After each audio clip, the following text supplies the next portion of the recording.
Hi, I'm Ben Harrington, and today we thought it'd be very good to actually look at certain soil conditions with you, and this field in particular we've come up with compaction as quite a big issue.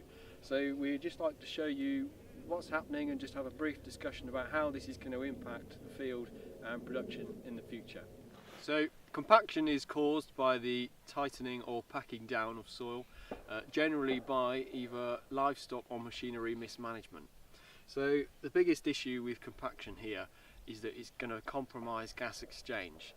Now, a typical soil composition is made up of 45% minerals, 25% air, 25% water and 5% of organic matter.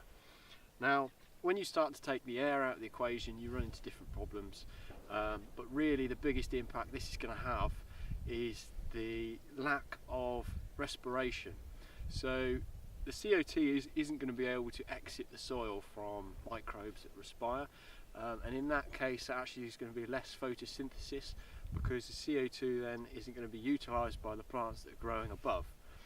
And CO2 actually accounts for 95% of crop weight, because 95% of the plant is made up from glucose, and glucose goes into the starch, the lignin, oil, proteins, waxes. It's a major element. So the problem is that without the CO2 respiring from the soil, the plants photosynthesize less, and less photosynthesis equals less production and less profitability, and that's the undermining factor of where the big issue comes from. What we can see here, this is a hole that we've dug.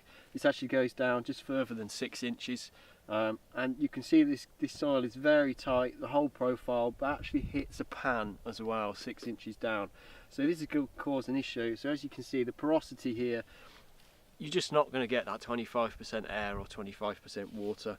It's very tight, there's not much movement, the roots will struggle to hit down. There are roots there, so they are getting through, but actually, you know, it's going to cause a lot of energy for those roots to push through. Water drainage is going to be very poor, and it's going to cause big issues. So you can certainly see why the soil is going to stop respiring quite so much to get the CO2 to release to come up to the plants in the spring.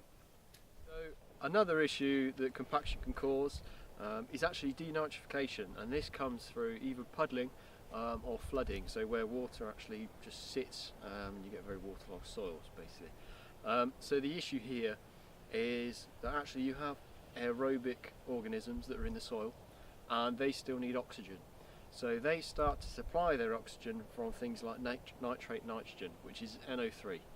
And the problem is, once you start taking oxygen away from nitrate nitrogen, you end up with either nitrogen dioxide, which is NO2, or nitrous oxide, which is NO. And both of these, actually, they just leach upwards. So you're actually going to start to lose nitrogen that's stored in your soil that you won't be able to utilise with your plant, because the organisms are actually starting to utilise that oxygen because they can't source it from anywhere else. And in those cases you're starting to lose a lot of money, a lot of availability from your nutrients, and your production is just going to drop drastically. So there's two ways to counteract compaction. Firstly is to actually reduce physical trafficking, so control trafficking, livestock stocking rates, reduce the amount that's going on and try to just avoid situations where compaction is then going to become an issue in the future. And secondly, the only other way really is to manage minerals, organic matter and microbes in a more efficient manner. So actually, when we look at minerals and microbes, the two big factors are calcium and magnesium as a ratio. Calcium is very important because they have much larger structures. So calcium molecule is the biggest structure, and this will help to open up the soil, whereas if you have more magnesium, they're very smaller structures, so they pull the soil together. So you generally want a very good ratio of calcium to magnesium. It's very important. So if you have low calcium, then to increase calcium levels throughout the whole profile is very important. But do be careful, don't just put calcium on the top, because it's going to take a very long time to leach through that profile and get the benefits that you need. But once you start to open up the soil with calcium and magnesium, then actually you start to oxygenate it, and the oxygenated bacteria will start to exude sticky slimes, and these will actually start to create micro aggregates in the soil which help to bind things together and open up to help that porosity, And then you have fungi develops, and their hyphae actually also helps this and starts to bind together clay particles and organic matter into macro aggregates, and this opens the soil up much more. But do remember, soil isn't an inert medium, it is a living source, and we do have to manage things there and look after them to help us be profitable as well.